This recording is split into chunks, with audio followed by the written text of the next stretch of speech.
Oke, teman-teman ya. Jadi di sekarang ya di siang ini kita coba bahas sektor ini ya. Sektor sebat-sebatan dulu ya. Sektor sebat dulu yang pertama, baru nanti kita bahasin yang lain ya. Yang lain. Nah, yang pertama sebat sedikit kok ya, cuma 4 ya. HMSP, GGRM, ITIK sama WIM ya. Oke. So, sebat yang pertama apa nih? HMSP ya. Nah, untuk HMSP teman-teman, kalau untuk pergerakannya sendiri ya sebenarnya kalau misalnya kita ngelihat yang namanya HMSP itu masih stay ya, masih bisa stay di 800 ya. Di sini coba tak buka dulu time frame 4 hour-nya. Nah, ini kan sebenarnya udah kelihatan nih. Kalau kita ngomongin di 800-nya udah cukup kuat gitu ya. Habis itu dia balik lagi. Nah, tapi ya tetap pergerakan untuk di hari Senin tuh kita perlu lihat yang namanya HMSP itu harus tetap bisa stay di atas 800 gitu ya. Jadi kalau kita balik lagi ke daily chart, nah jadi ini besok ya kita harus ngelihat HMSP mantul lagi. Kalau misalnya mau HMSP-nya naik, ya kebetulan juga ini area yang bagus ya di Fibo 2,618 di harga 800, koreksi dari topnya juga sebenarnya udah 11%. Kalau teman-teman lihat structure yang terbentuk juga ini sebenarnya masih dalam kategori uptrend gitu kan. Jadi ya tinggal kita lihat nih besok stochastic slow-nya naik apa enggak nih. Kalau naik ya ini ada potensi lah dia untuk kembali naik gitu ya. Oke, terus di foreign flow-nya kita cek ya untuk si HMSP. Nah, ini kalau teman-teman consider pengen beli HMSP menurutku cukup menarik nih buat day trade pagi atau JJS ya. Kenapa? Karena ya kita lihat dari tanggal 1 sampai 5 akumnya asingnya masuk lagi ya. Asingnya masuk lagi, terus coba kita bahas untuk si HMSP ya di tanggal 1 kemarin. Nah, ini menarik loh. Ya masuk ada BK, CCZP ya. XL-nya juga ada tapi dikit. Ada kajet juga tipis. Yang buang barang YU, Kang Buyur, BB, PD, NI ya. Sama ini Kang Buyur, MG juga ada tapi ya mostly kita lihat ya CC dan BK beli ya. CC, BK, ZP beli. Jadi menarik nih HMSP ya buat dipantau ya. Gitu. Jadi tetap ada potensi ya untuk HMSP tapi tetap ya teman-teman ya. Perhatikan kalau misalnya harganya nanti turun ke bawah ya ini jaga-jaga dulu gitu ya. Berarti teman-teman ada potensi nih untuk ngedapetin price di 765. Tapi I think kalau teman-teman mau masuk di 800 juga bagus. Tapi dipantau kalau misalnya ya turun-turun lah di bawah misalnya kayak 790 atau 785 coba di cut loss dulu ya. Enakan ngambil lebih bawah lagi soalnya di 765. Gitu ya. Dua arah teman-teman ya. Kenapa? Karena ya kalau misalnya seandainya teman-teman masuk besok di pagi di 800-an dan memang harganya spike langsung naik ke atas, nah ini kan potensi dia untuk naik lagi kan masih ada gitu kan. Jauh lebih besar lah. Tapi ya teman-teman ingat juga ada potensi kita memang bisa aja kita terlalu cepat untuk entry gitu ya. Ternyata kita malah melihat harga si HMSP besoknya koreksi. Tapi sih harusnya ini kuat ya. Karena apa? Karena di sini kita udah ngelihat yang namanya candle pembalikan arah di sini ya. Di doji yang di sini. Gitu. Sama momentum stochastic slow-nya juga kelihatan ya dia mau crossing up lagi naik di sini. Tapi ya ini nggak menutup kemungkinan juga nih untuk turun ke bawah. Jadi masih 50-50 sebenarnya di sini. Tapi ya kalau dari beberapa ngasih tahu kita ada potensi untuk naik ya. Salah satunya di sini kita lihat CCBK beli sama ya sejauh mata memandang ya dari tanggal 1 sampai tanggal 5 ya kita lihat akumulasi lah dari HMSP gitu ya. Next, kita bahas GGRM ya. Nah, jadi untuk sobat sebat dan sobat asap berikutnya ya next di sini ini ya si siapa namanya nih GGRM ya. Nah, GGRM itu dari 17.700 ya koreksi sampai 14.000. Nah, ini Mas Emon kagak tahu ya. Ini ada yang nyangkut apa kagak nih? Ada yang nyangkut gak nih di GGRM? Nah, GGRM, nah ini kita lihat lagi nih. Kita lihat apa? Ya kita lihat dulu nih. Di sini kalau misalnya tetap asingnya masih buang ya harus jaga-jaga dulu gitu ya. Tunggu aja dulu nih kalau misalnya dikasih memang di 14.000 ya, di 13.900 ya kenapa enggak gitu kan. Nah, jadi di sini, nah ini kita coba lihat ya. Nah, ini kan sebenarnya dia ada potensi nih mau mantul dari 14.775. Ya, ini tergantung dari candle yang terbentuk di hari Senin besok nih. Kalau di besoknya di Senin besoknya masih turun ya ini jaga-jaga dulu ya. Gitu. Karena lebih bagus kalau misalnya mau trade lagi buat ngambil saham rokok ya di 13.950 gitu ya. Nah, coba kita lihat ya untuk si GGRM ya. Ups. Nah, ini GGRM sebenarnya dipantau dulu ya, meskipun, nah yang menarik gini teman-teman, yang menarik tuh kita ngelihat lah waktu di tanggal 20 berapa nih, 28, 1, 2, 3, itu kita ngelihat ada akumulasi pembelian di gudang garam ya. Nah, tapi ya 2 hari berikutnya ternyata distribusi lagi. Dan yang menarik sebenarnya ya di tanggal 28 dan tanggal 21, 28 sampai 28, 1 Desember sama 3 gitu. Kita ngelihat dia ada proses akumulasi tapi harganya nggak naik gitu ya. Ada inflow masuk tapi harganya nggak naik. Nah, di sini kita berarti perlu lihat dari tanggal 28. Nah, kalau GGRM gitu ya. Oh, ternyata kalau dari tanggal 1 kita sudah melihat ketua kita kembali masuk lagi ya.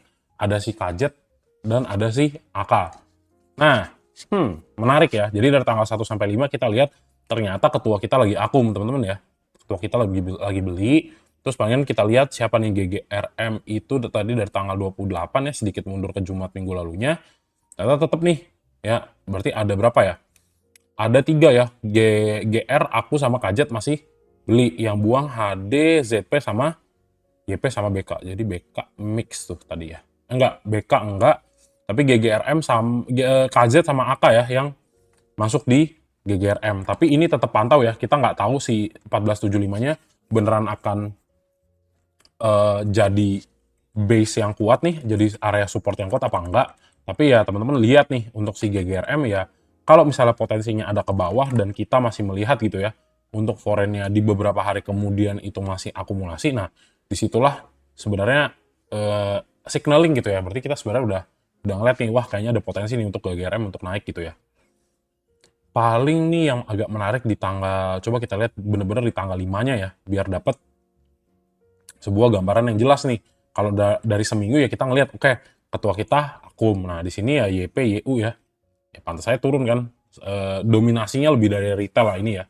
YP, XC gitu. Yang buang langsung BK, ZP. Nah, XL juga ada sepi lah ya di Jumat kemarin. Tapi ya untuk sebat seperti GGRM ya ini diperhatikan dulu aja nih. Biarin dulu dia turun ya. Kalau misalnya dia memang benar-benar turun ya baru teman-teman masuk gitu ya.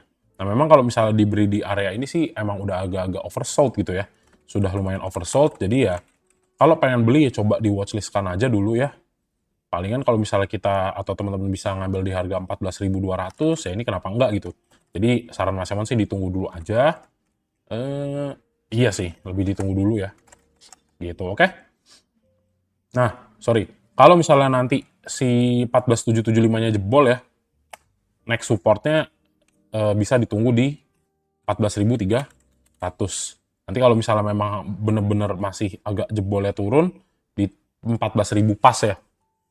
Tapi ini juga lihat dari segi asingnya ya, dari foreign flow-nya ya. Kalau misalnya ternyata sedikit demi sedikit dia masuk lagi ya, ya udah berarti ada potensi untuk GGRM kembali naik gitu ya. Oke, terus kita lanjutin lagi ya di list saham-saham sebat nih.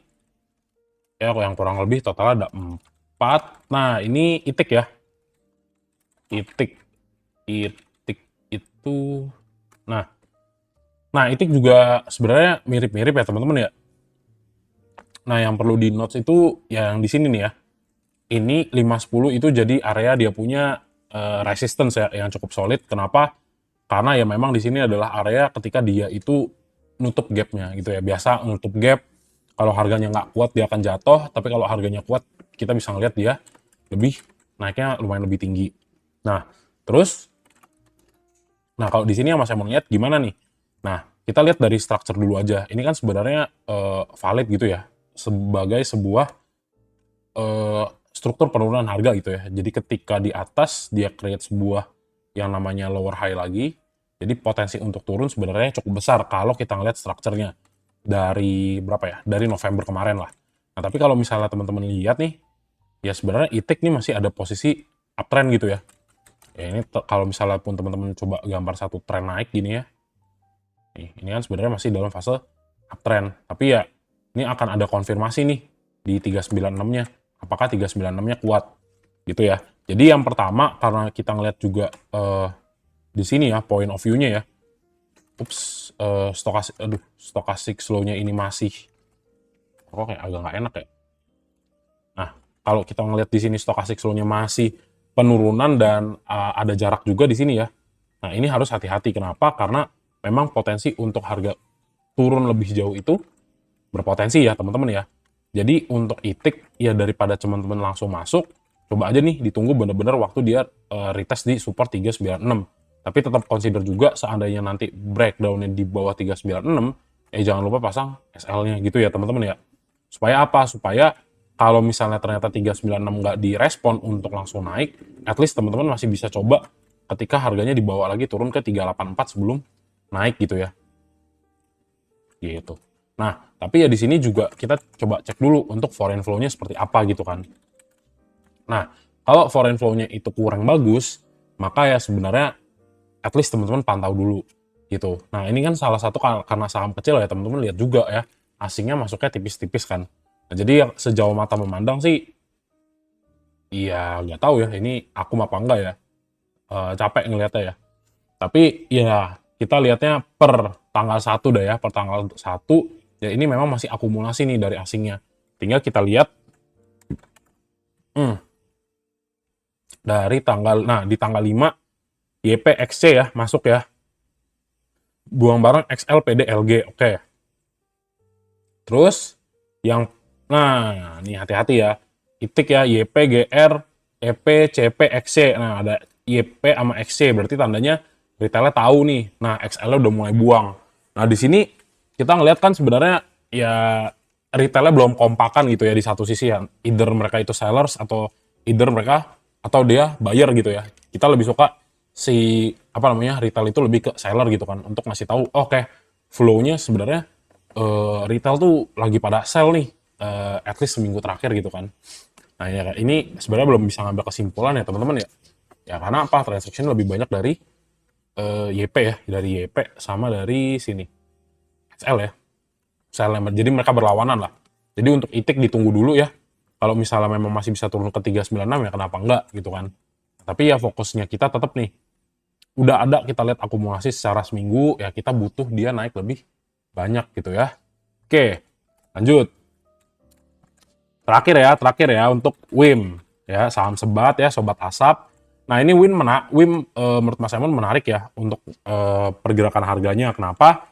Karena ya kalau kita ngomongin secara price action ya ini bagus ya. Ya meskipun diriku agak-agak sedikit skeptis dulu ya untuk saham-saham sebat ya, teman-teman ya. Tapi ya nggak apa-apa lah. Analisaku juga bisa salah ya. Nah, di WIM ya, teman-teman ya, di sini kita ngelihat eh sebuah tren yang masih uptrend gitu kan, yang ditunjukkan dengan yang namanya si WIM itu bikin another higher low terus gitu ya. Terus waktu kita lihat di area 1500 ya di Fibo 3,618 kita lihat break the structure gitu ya. Dan ini juga sebenarnya kuat gitu. Nah, sekarang kita tinggal lihat nih. Kita coba analisa based on stochastic slow-nya gitu kan. Nah, stochastic slow-nya setiap bottom apakah dia naik? Nah, di sini satu ya. Oke, tepat. Nah, di sini juga lumayan ya.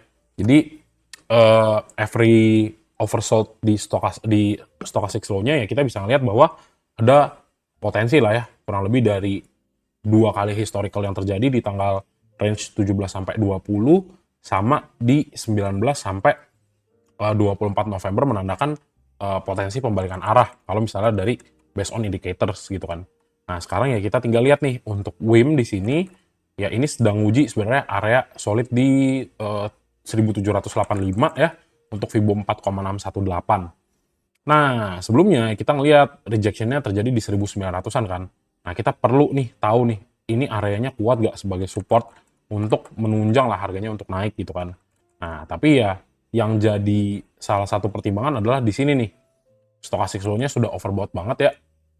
Jadi ya kalau misalnya potensi turun ini tetap ada, tapi ya kalau potensi dianya memang momentumnya ini bagus banget ya, tetap naik juga bisa. Catatannya apa? Ya ini si 1785-nya ya, area ini tuh harus benar-benar kuat dipegang sebagai area support sebelum atau yang membuat lah ya, ibaratnya yang membuat si yang namanya WIM ini masih bisa naik gitu ya.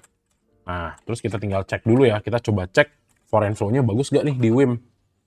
Nah, ini WIM menarik ya. Akumulasinya, bentar, aku coba. Oke, oke, sip. Nah, ini ya. Nah, untuk WIM, nah kita cek per tanggal 1 ya. Ya, ini kalau di total masih buangan lah. Meskipun ya, seminggu ya dari 1 Desember ya. Ini masih buang ya teman-teman ya, total ya. 6M dikurang sekian gitu kan. Tapi ya kalau misalnya sejauh mata memandang, ternyata kalau kita lihat dari tanggal 21, di mana kamu 21? Nah, kalau kita lihat dari sini ke sini, ya ini masih akumulasi gitu kan. Tapi ya begitu kita lihat dari sini ya, dari tanggal 1 ke tanggal berapa nih? Ke tanggal 5 ini ya kita ngelihat di sini sebenarnya justru banyak kan buangan.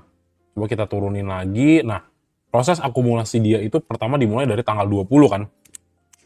Makanya dia naik. Nah, di sini kalau misalnya kita melihat memang ada pelemahan, ya buat yang belum punya barang ya lebih baik ditunggu dulu gitu kan.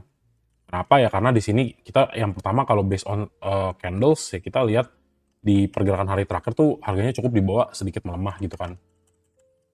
Nah, sama kita coba cek ya untuk si WIM itu coba ya dari tanggal 1 sampai 5 yang koleksi BB ya. BB, CC ada tapi udah agak buang, XL juga masuk di sini. Ya jumlahnya ya top 3 lah ya, meskipun nggak terlalu besar gitu ya. Terus KK, BK, DR buang. Nah, jadi menurut Mas Simon ya lebih baik ditunggu dulu nih. Ditunggu dulu ya. Kalau misalnya mau entry ya kalau coba-coba di 1670 ini juga bagus. Nah, kenapa? Karena ya sebenarnya potensi naik tetap ada gitu kan. Karena kita ngelihat support yang kuat. Tapi beberapa hal ya, salah satu contohnya stochastic slow, sama dia punya foreign flow yang di sini sebenarnya masih agak buangan. Jadi menurutku short term correction ini masih berpotensi gitu ya. At least kalau misalnya ditarik ke 1680 atau ke 1565 untuk testing dia punya area support ya yang sebelumnya, ini juga sebenarnya masih bagus untuk beli teman-teman waktu agak sedikit di bawah gitu ya. Gitu sih, palingan sih. Itu kan karena ya kalau misalnya kita mau lihat dari technical juga gitu kan. Kalau misalnya kalau kita kategorikan dia sebagai salah satu satu swing begitu kan. Nah, ya at least ya di 1680 lah.